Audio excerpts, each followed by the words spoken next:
이제 예수님의 생애 마지막 한 주간, 고난주간이 시작이 됩니다. 예수님께서 나귀를 타시고 예루살렘으로 들어가시는 이 장면에서부터 예수님의 마지막 한 주간이 시작됩니다. 요한복음에는 12장부터 이 나귀 타신 장면이 나타나죠. 예수님이 이 땅에 33년 6개월을 사셨는데 30년에 관한 기록은 거의 없습니다. 마지막 3년 반에 관한 기록이 마태, 마가, 누가, 요한복음에 기록되어 있고 그 3년 반 중에도 마지막 한 주간의 기록이 성경의 많은 부분을 차지하고 있습니다. 오늘 예수님께서 이제 나귀를 타시고 예루살렘으로 들어가시는 이 장면이 오늘 시작이 됩니다. 이 당시에 이미 지난주에 우리가 말씀 본 것처럼 예수님의 체포령이 내려졌습니다. 누구든지 예수를 보는 자는 신고하라. 그래서 예수를 잡아들일 명령을 내렸고, 그런 명령이 내려졌기 때문에 과연 예수가 예루살렘에 다시 나타날 것인가, 여기에 대해서 예루살렘 사람들이 의문을 품었습니다. 그러나 예수님은 예루살렘에 나타나셨고, 또 나타나실 뿐 아니라 당당히 나귀를 타고 행진을 하십니다. 오늘 말씀에 보면은 유대인의 큰 무리가 예수께서 여기 계신 줄 알고 오니 이는 예수만 보기 위함이 아니요 죽은 자 가운데서 살리신 나사로도 보려 함이러라. 대제사장들이 나사로를 죽이려고 모의하니 나사로 때문에 많은 유대인이 가서 예수를 믿음이러라. 나사로 집에 예수님이 머무시고 혹은 그 시몬의 집에 머무시는 가운데 예수님이 여기 계시다 하는 얘기를 듣고 많은 사람이 예수님을 보러 왔고 또 다시 살아난 나사로를 보러 왔습니다. 그리고 이 사람들은 이제 예수님께서 예루살렘에 행진하실 때에 소리 지르면서 외치면서 따르던 사람들의 중심 세력이 된 것입니다. 그런데 이와 같은 상황이 벌어진 것에 대하여 가장 당황한 사람들은 대제사장들이죠.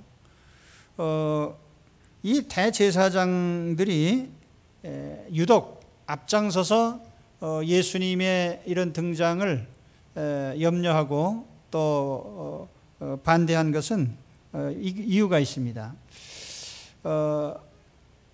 첫째 이유는 이 제사장 계층은 흔히 말하는 사두개파인데, 사두개파의 교리에는 부활이라는 게 없습니다. 영혼도 없고 천국도 없고 부활도 없는 것으로 믿는 사람들인데, 나사로가 살아났으니까 또 그것 때문에 많은 사람들이 예수를 따르게 된 것에 대해서 이 사람들이 당황할 수밖에 없었어요. 그리고 또 한 가지는 누누이 말씀드리지만 이 사두개인들은 성전을 그들의 근거지로 삼았던 사람들입니다. 그래서 성전을 빼앗기면은 자기들의 활동 무대가 없어지는 거예요. 그래서 예수님이 자기들의 근거지인 성전을 뺏어갈 것으로 생각을 한 거예요. 다시 말하면 성전 지배권을 빼앗길 것이다, 이런 염려를 한 겁니다. 사실 예수님은 그런 의도가 전혀 없었지만 이 사람들은 그런 오해를 한 것입니다. 그래서 다음 장면에 보면은 이 예수님의 행진에 대해서 군중들이 아주 대대적으로 환영하는 모습이 나타납니다. 12절에 보면은 그 이튿날의 명절에 온 큰 무리가 예수께서 예루살렘으로 오신다는 것을 듣고 종려 가지를 가지고 맞으러 나가 외치되 호산나 찬송하리로다. 주의 이름으로 오시는 이곳 이스라엘의 왕이시여 하더라. 여기 무리가 듣고 예루살렘으로 모였다고 했는데, 아마 그 나사로를 보기 위해서 많은 사람들이 왔었고, 또 이 사람들에게 예수님께서 이제 예루살렘에서 행진을 하실 것이다, 이게 이제 예고가 된 것 같아요. 그래서 예수님이 예루살렘으로 오실 때 많은 사람들이 따라 나서서 이제 외친 거죠. 자기 옷을 벗어서 길에다가 깔고 아주 극도의 존경의 표시입니다. 그리고 나무를 해서 길에 이렇게 부드럽게 해놓고 그러면서 종려가지를 들고 또 흔들었어요. 이 종려가지를 흔드는 것은 환영의 표시요 존경의 표시입니다. 그래서 그들은 위대한 사람이 나타났을 때 종려가지를 흔들면서 행진했어요. 마카비서에 보면은 시몬이라는 사람이 나타났을 때 흔들고 환영하는 장면이 있고, 또 요한계시록에 보면은 우리 주님을 찬양할 때에 종려가지를 흔들면서 찬미하는 모습이 나타납니다. 이와 같이 군중들이 예수님을 열렬히 환영한 것은 직접적인 원인이 나사로 사건 때문에 그렇습니다. 나사로 사건 이전에도 예수님이 이적을 많이 베푸셨어요. 그런데 예루살렘 사람들에게 가장 큰 감동을 주고 또 그들을 자극한 것은 바로 이 나사로 사건입니다. 그래서 이 나사로 사건과 예수님 다른 기적들과 비교할 때는 몇 가지 차이가 있어요. 우선 첫째로 예수님의 기적은 대부분 갈릴리에서 행하신 것들입니다.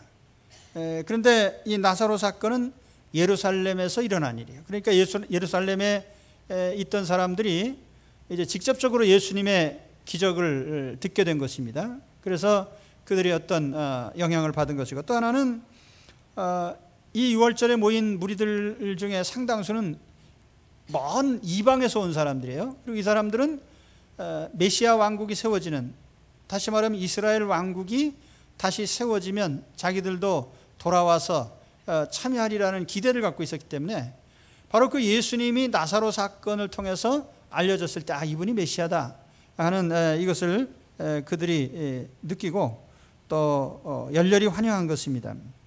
그리고 또 한 가지는 갈릴리에서 온 사람들은 이미 예수님의 기적들을 많이 보았기 때문에 그들이 마지막 나사로 사건을 보면서 이분이 참 메시아인가 보다 이런 생각을 하고 환영을 하게 된 것입니다.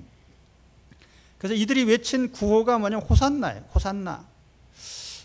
요즘도 그 호산나라는 이름을 우리가 많이 여러 군데 붙이는데, 그 호산나라는 왕의 이 구호의 뜻은 지금 구원하소서 그런 뜻입니다. 지금 구원하소서. 그래서 호산나, 지금 구원하소서. 근데 우리가 통상 어떤 기쁠 때 또 부르는 그 환호가 있잖아요. 어떤 구호. 우리가 이제 올림픽에서 금메달 땄을 때 만세 불렀죠. 대한민국 만세. 이거 그 만세 불렀다고 또 뭐 시비 거는데 하여튼 우리 한국 사람은 만세가 아주 그 기쁨의 환호입니다. 그런데 유대인들은 이 호산나라고 하는 구호가 그들에게는 아주 가장 영광스러운 구호입니다. 어떤 사람들은 이 호산나에 대해서 이거 그냥 특별한 의미보다는 우리가 기쁠 때 그냥 뭐 찬양하라, 환영, 만세 뭐 이런 정도의 의미가 아니겠냐. 그래서 거기 예루살렘 성에 있던 많은 무리들이 그냥 만세 만세 하는 식으로 예수님을 환영하면서 이 구호를 외쳤을 것이다. 아무튼 이 당시에 이 환영한 군중들의 모습이 대단했습니다. 그래서 19절에 보면은 그 반대자들이 자포자기하면서 한 말이, 저 온 세상이 다 예수를 따르는구나, 이렇게 느낄 정도로 많은 사람들이 따랐어요. 제레미야스라고 하는 학자에 의하면은 이 당시에 최소한 15만 명 이상의 사람들이 모여들었을 것이다. 왜냐하면 유월절 절기에 전 세계에서 모여드는 사람들이 많았기 때문에 요세푸스 같은 학자는 270만 명이 모였다 하는 얘기도 있어요. 근데 그건 좀 과장된 것이고, 그래서 10만 인파가 예루살렘 거리를 행진을 하면서 외친 거예요. 호산나 호산나. 그러니까 아주 엄청난 환영이 이루어진 것입니다. 자, 그 다음에 보면은 예수님께서 나귀를 타시고 행진하셨어요. 나귀를 타시고. 그래서 왜 하필이면 나귀를 타시고 행진을 하셨나? 이 행진의 의미가 뭔가? 그 왜 예수님께서 예루살렘 거리를 가로질러 행진을 하셨냐? 여기에 대해서 우리가 몇 가지 의미를 부여야 합니다. 예수님의 행진이 어떤 행진이었냐? 첫째는 왕의 행진이다. 호산나 찬송하리로다. 주의 이름으로 오시는 이 곧 이스라엘의 왕이시여. 그래서 이걸 이제 길게 돼 있지만 왕이란 얘기예요. 왕. 왕이고 주의 이름으로 오시니, 주라는 이 칭호는 주인이라는 뜻입니다. Lord, 나의 주. 이 나의 주라는 칭호가 구약 성경에는 일반적으로 노예가 상전을 부를 때도 이 칭호를 사용을 했고, 또 때에 따라서는 아내가 남편을 지칭하기도 했고, 신하가 임금을 부를 때 부른 칭호이기도 하고, 그러나 신앙적으로 보면은 하나님 백성이 하나님을 향해 부를 때 사용된 칭호가 주라는 칭호예요. 나의 주. 그래서 히브리 말로는 아도나이, 그렇게 부릅니다. 나의 주. 그래서 신약 성경에는 예수님을 가리켜서 나의 주, 큐리오스라는 칭호로 부른 것입니다. My Lord. 나의 주, 주인이시여. 그 예수님은 우주의 주인이시고 인류의 주인이시고 자연 만물의 주인이시고 하나님 백성의 주인이시죠. 그런 의미에서 단순한 왕이 아니라 이 모든 소유 이스라엘 백성의 주인이신 왕이 지금 오신다. 그런 고백입니다.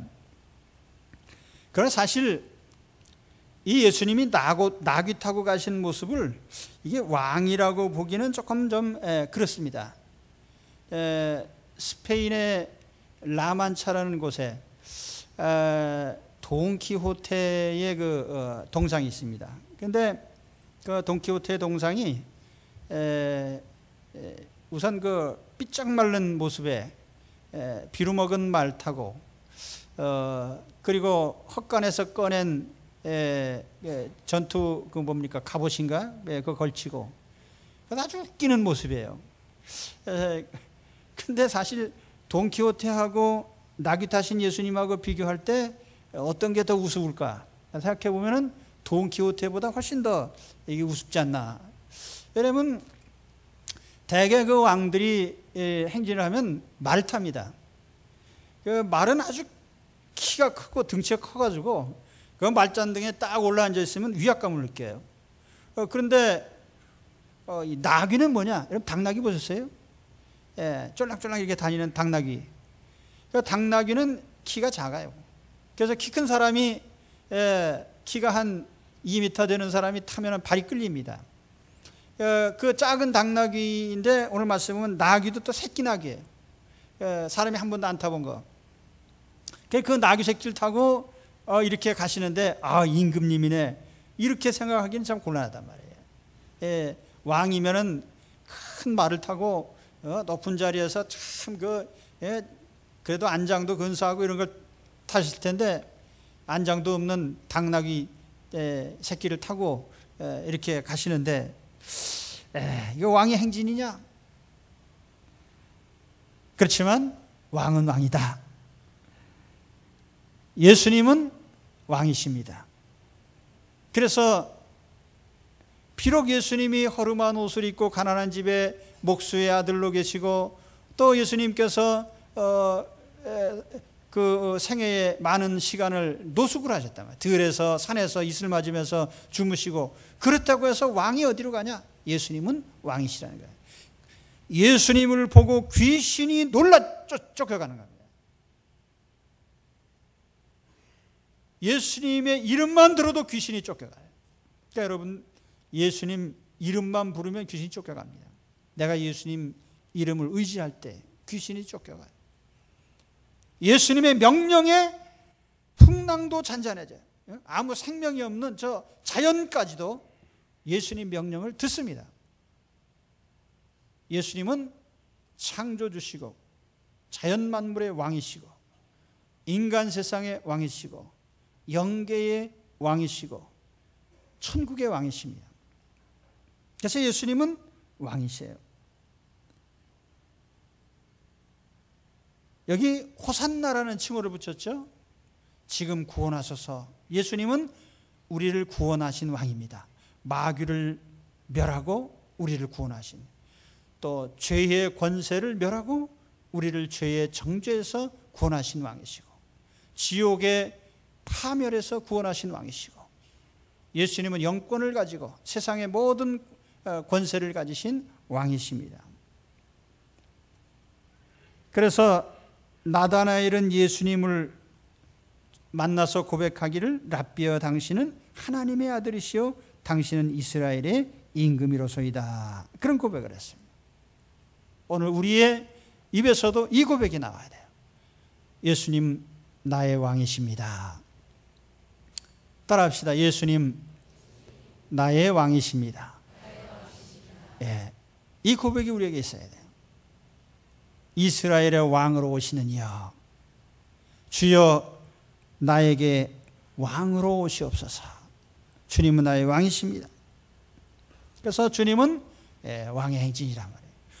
또한 두 번째로 예수님의 행진은 평화의 행진이에요. 평화를 선포하는 평화의 행진.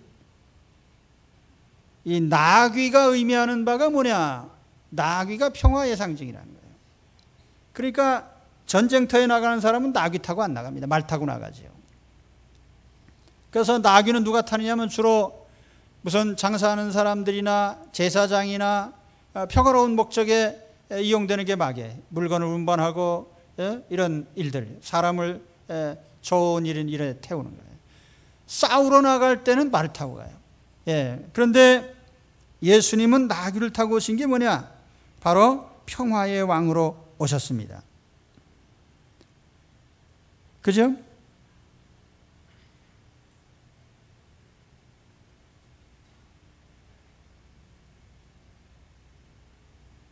이 나귀의 또 다른 의미는 겸손의 의미도 있습니다. 그래서 오늘 말씀에도 그는 겸손하셔서 나귀를 타신다. 왕이라고 해서 꼭 왕의 옷을 입고 호화로운 차림을 하고 시종도를 거느리고 군대를 거느리고 그렇게 해야만 왕이 아니라 이 초라한 모습으로 행진을 하셔도 왕은 왕이시에요. 그리고 겸손한 왕이죠. 사실 세상 사람들은 이 겸손하면 잘 알아주질 않아요. 그래서 옷도 잘 입고, 그래서 제가 평상시에 허름하게 입고 다니면은 그 어딜 가서 대접이 약간은 좀 소홀합니다. 사람이 왔나 보다.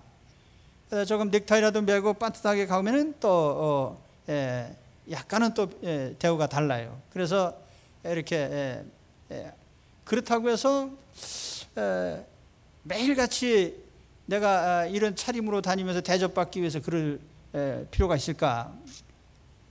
생각해보면 예수님처럼 못 알아보는 사람이 그게 뭐 그렇지 당사자에 아무 상관없어요. 그래서 남이 알아준다고 해서 내가 무슨 신분이 바뀌거나 내용물이 바뀌는 게 아니니까요. 예수님이 알아준다고 해서 예수님이 하나님의 아들이시고 알아주지 않으면 하나님의 아들이 아니신가요? 뭐 예수님의 신성이 어디로 갑니까? 알아주지 않아도. 그래서 사실은 예수님은 꾸밀 필요가 없는 분이에요. 그래서 사실은 이 나귀 타신 예수님이 우리의 신앙의 하나의 걸림돌이 되는 거예요. 예수님의 그 모습, 하필이면 목수의 아들로 가난한 집에 태어나셔서 이런 누추한 모습으로 나타나셨을까? 하나님의 아들이 신성을 지니신 분이, 그래서 어떤 사람 거기 걸려 넘어져 가지고 못 믿은 거예요. 믿지 못했어요. 그런데 어떤 사람들은 그럼에도 불구하고 예수 그리스도가 하나님의 아들이시니까 알아보고 믿는 사람이 또 있어요. 그래서 이 나귀 타신 것도 그런 연장선상에 있습니다. 예수님은 겸손하셔서 나귀를 타셨는데 또 한편으로 이 나귀를 타신 것은 겸손하실 뿐 아니라 평화의 왕으로 오셨다. 평화를 꺾으려면 화평이 되고, 화평을 꺾으려면 평화가 되고. 그런데 이 말의 뜻은 화목이라는 뜻도 있습니다. 그래서 예수님이 평화가 어떻게 주어지느냐, 하나님과 원수된 사람들이 하나님과 화해할 때 진정한 영적 평화가 이루어져요. 그래서 죄로 말미암아 하나님과 원수된 사람들을 예수님께서 십자가에서 속죄하시고 화해를 시키셨어요. 그래서 예수 그리스도를 믿는 사람들은 하나님과 화해가 이루어집니다. 또 죄인과 죄인 사이에도 예수님을 통해서 서로 용서하는 화해가 이루어져요. 그래서 예수님은 화해의 왕, 평화의 왕, 화평의 왕이신 것입니다. 이 세상은 투쟁의 장소예요. 투쟁. 저 북한의 정권을 보면은 모든 게 다 전투예요. 농사 짓는 것도 전투예요. 공장 돌리는 것도 전투고, 무슨 사무 행정도 전투고, 뭐든지 전투야. 그러니까 밤낮 싸우자고 대드는 겁니다. 이 공산주의 사상이 그래요. 밤낮 싸우자고 대드는 투쟁. 이 세상 모습의 단면입니다. 그러나 주님은 평화의 왕으로 오셨어요. 그래서 예수님은 평화의 행진을 하신 것입니다. 근데 사실 여러분, 예루살렘이라는 그 명칭이 있잖아요. 예루살렘. 사실 샬렘이라는 말이 샬롬, 평화라는 뜻입니다. 예수 그리스도는 평화의 왕이셔요. 그래서 샬렘 왕, 그렇게도 부릅니다. 히브리서에 보면은. 그러니까 평화의 왕이신 예수님이 평화의 도성인 예루살렘에서 평화의 상징인 나귀를 타시고 평화로운 행진을 하셨단 말이에요. 의미심장하죠. 오늘 여러분 가운데 예수님이 오셔서 내 인생의 중심에 계시고 주님이 내 인생 가운데로 오신다면 분명히 하나님 주시는 화평함, 진정한 평화가 이루어질 것입니다. 평화의 왕으로 나타나셨다. 그리고 세 번째 주님의 행진은 승리의 행진이라고 이름 붙입니다.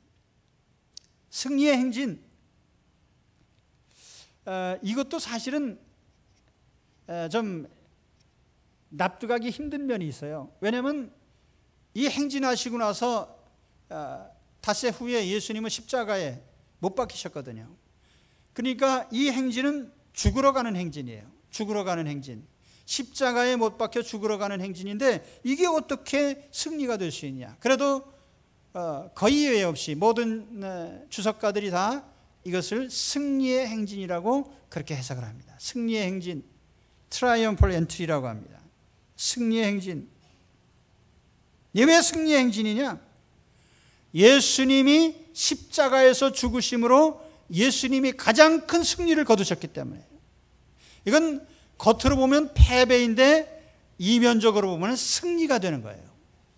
예수님의 십자가에 죽으심으로 정죄하는 권세, 죄로 정죄당해서 죽을 우리를 풀어주셨어요. 그러니까 정죄의 능력을 끊으신 겁니다. 십자가의 죽으심으로. 또 십자가의 죽음을 통해서 마귀를 멸하셨어요. 십자가의 죽음을 통해서 지옥의 권세를 깨뜨리셨어요. 십자가를 통해서 호산나 우리를 구원하셨습니다.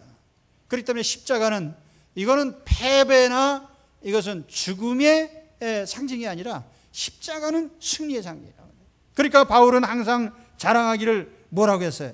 십자가의 도가 멸망하는 자들에게 미련한 것이요 구원을 받는 우리에게는 하나님의 능력이라.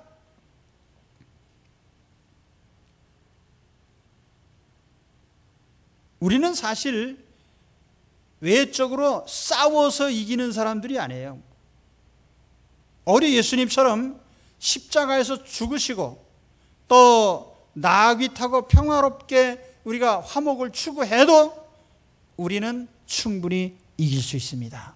왜냐하면 예수님께서 승리의 주인이시기 때문에. 그래서 예수님 뭐라고 하시냐면 세상에서는 너희가 환난을 당하나 담대하라 내가 세상을 이겼노라 그런 말씀하셨어요. 예수 믿는 우리는 패배자 같지만 승리하는 사람들입니다. 사실 십자가는 이게 무슨 위대한 장식물이 아니에요. 예수님이 못 박혀 죽으신 사형틀입니다.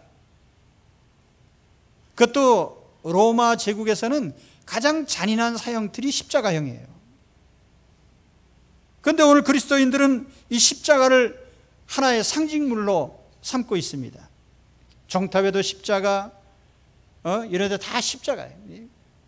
우리 그리스도인의 표상이 십자가예요. 십자가는 겉으로 보면 패배인데 실제적으로 보면 승리의 장소거든요. 마귀를 이기고 죄를 이기고 세상을 이긴 승리의 표상입니다.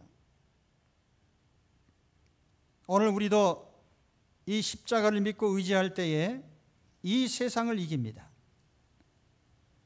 모든 영적 세상, 마귀, 죄악, 어떤 권세라도 우리 예수님의 십자가를 통해서 이기는 거예요. 그죠? 십자가는 패배가 아니라 승리의 표상입니다. 그래서 예수님께서 이제 죽으러 가시는 행진이지만, 며칠 후면 돌아가실 것이지만, 그것을 우리는 승리의 행진 이렇게 붙이는 거예요. 그래서 예수 믿는 사람들은 이긴 것 같은데 패배하는 그런 사람이 아니라 패배한 것 같은데 이긴 사람들이 돼야 돼요. 그게 예수 믿는 사람들이에요. 바둑 두다 보면 소탐대실이라는 게 있어요. 꼼수로다 작은 거 하나 먹으려고 하다 큰 거 다 죽여버리거든요. 그걸 소탐대실 그래요. 작은 것 탐하다 큰 거 잃는다.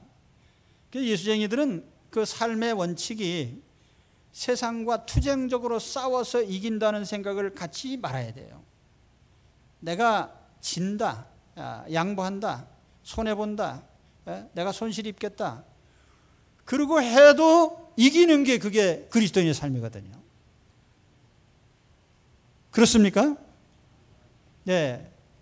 그래도 아멘은 하셨지만 막상 삶에 부딪혀 보면은 빡빡 우기고, 그래서 끝까지 따지고, 챙기고, 그래서 내 것을 찾으려고 하지 않습니다. 사실 십자가 정신은 그건 아니에요. 겸손하고 양보하고 빼앗기고. 근데 사실 여러분 얼마나 역설적이에요. 예수님께서 십자가에서 죽으셨는데 로마 총독이 사형 선고 내리고 사형 집행을 해서 예수님 죽였는데, 제거했는데, 그 로마 제국이 200년 후에 기독교 국가가 됐어요. 할렐루야. 예수님이 패배하신 것 같은데 예수님에게 로마가 정복당했단 말이에요. 여러분 세상 살면서 이렇게 패배한 것 같은데 이긴 삶을 사십니까? 그게 그리스도인의 삶인 거예요. 자, 예수님께서 나귀 타시고 예루살렘 들어가신 이 장면에 대해서 세 가지 의미를 부여했습니다. 첫째는 왕의 행진이라고 했어요. 행색은 정말 초라하게 나귀 새끼를 타고 보잘것없는 모습으로 행진하셨지만 왕은 왕인 거예요. 예수님은 아무리 초라하셔도 왕인 거예요. 예수님 왕이십니다. 왕의 행진은. 예수님은 평화의 행진을 하셨어요. 이 세상에 하나님과 원수된 사람들을 화해시켜서 하나님과 화평하고 서로 등지고 사는 사람과 사람 사이에 예수님께서 오셔서 화목을 주시려고 화평의 왕으로 오신 것입니다. 또 예수님은 승리의 행진을 하셨다 그랬어요. 예수님이 며칠 후면 십자가에서 죽으시기 위해서 죽음을 향해 갔지만 결과적으로 예수님의 죽음은 모든 걸 이기는 승리의 계기가 된 것입니다. 그래서 예수님은 승리의 행진을 하신 거예요. 오늘 여러분 예수님과 함께 행진을 하시되 예수님, 왕이신 예수님과 함께 왕의 행진을 하시기를 바랍니다. 또 예수님과 함께 평화의 행진을 하시기 바랍니다. 예수님과 함께 승리의 행진을 하시기를 바랍니다. 마지막으로 또 한마디 말씀드릴 것은, 예수님께서 나귀 타고 행진하실 때 온 예루살렘 사람들이 막 열렬히 환영하고 이렇게 했는데 닷새 후에 돌변했어요. 아주 엄청난 반전이 일어납니다. 그래서 이제 5일 후에는 어떤 일이 벌어지냐면, 저 예수님을 십자가에 못 박아라, 예수를 십자가에 못 박아라. 어떻게 이렇게 달라질 수가 있나? 그래서 어떤 사람들은 그런 해석을 합니다. 예수님을 지지하는 사람들이 따로 있었고 예수님을 배반하는 사람, 배척하는 사람들이 따로 있어서 예수님이 나귀 타고 들어오실 때는 예수님을 좋아하는 사람들이 환영하고 소리 질렀고, 닷새 후에 예수를 죽여라 하는 사람들은 그건 또 딴 사람들이다. 근데 예루살렘의 유월절 절기에 머무르던 사람들이 반반으로 나뉘어서 따로 거주한 것도 아니고, 제가 볼 때는 이게 사람들이 변한 것으로밖에 볼 수가 없어요.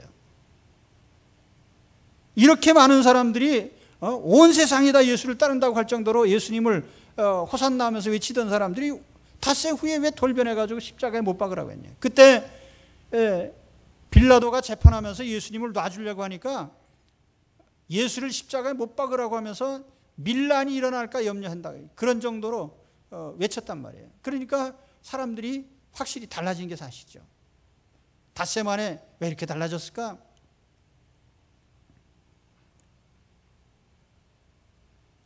물론 가장 큰 이유는 그들의 무식함입니다. 무지함.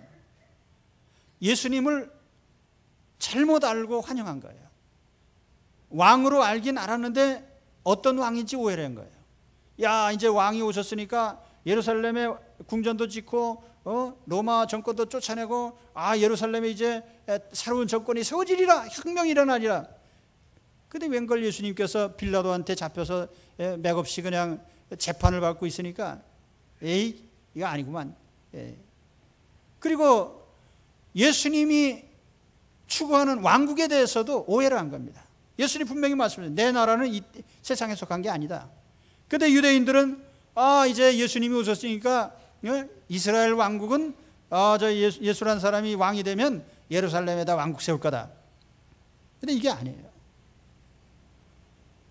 토요일 날 이사야서 말씀 가운데 그런 말씀이 있죠. 내 백성이 무지함으로 말미암아 사로잡힐 것이다. 이 무식이 가장 큰 문제예요. 무식 중에 그래도요, 우리가 세상 지식이 좀 무식해도 살 수 있어요. 우리가 물리학에 대해서 화학에 대해서 어떤 깊은 이해가 없어도 다 살잖아요. 우리가 아이폰 어떻게 만들었는지 몰라도 다 그냥 누르면 됩니다. 그래서 하여튼 우리는 세상 지식은 조금 몰라도 사는데 영적으로 무식하면 완전히 망합니다. 그게 이제 오늘 단적으로 나타난 거예요. 예수 그리스도에 대해서 오해를 한 것입니다. 잘못한 것이죠.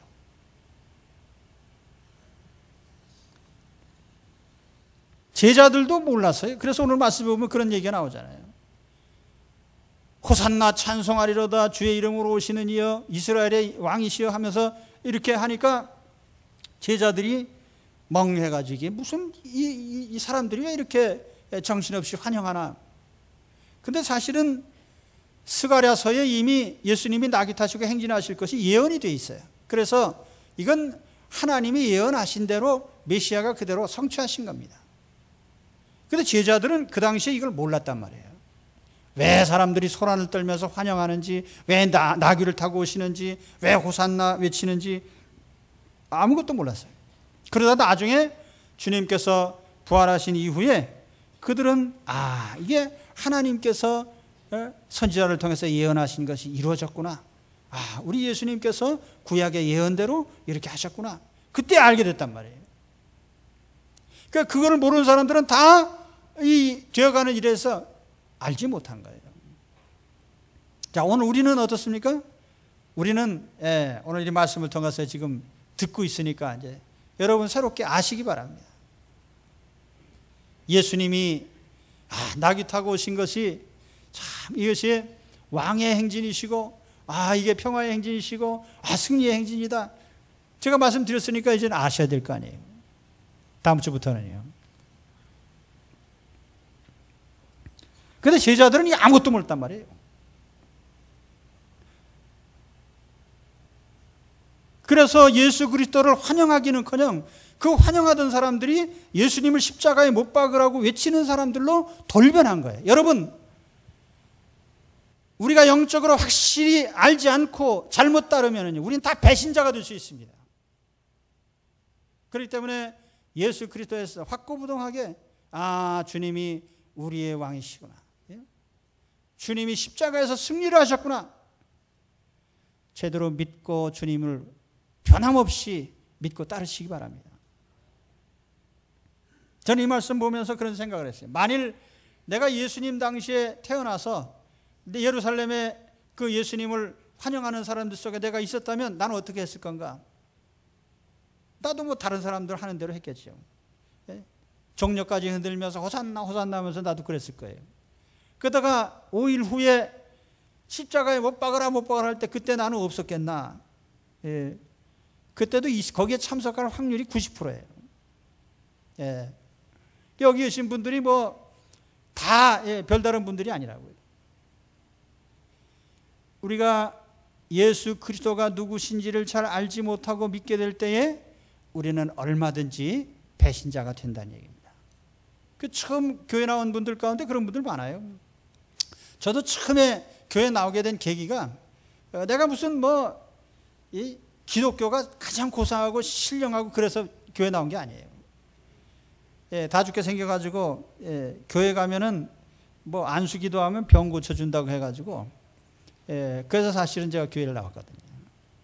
그래서 처음에는 다른 데 관심이 아무것도 없었어요. 예수님이 하나님의 아들이시든 사람의 아들이시든 내 병만 고쳐주면 난 소기의 목적을 달성하는 것이기 때문에.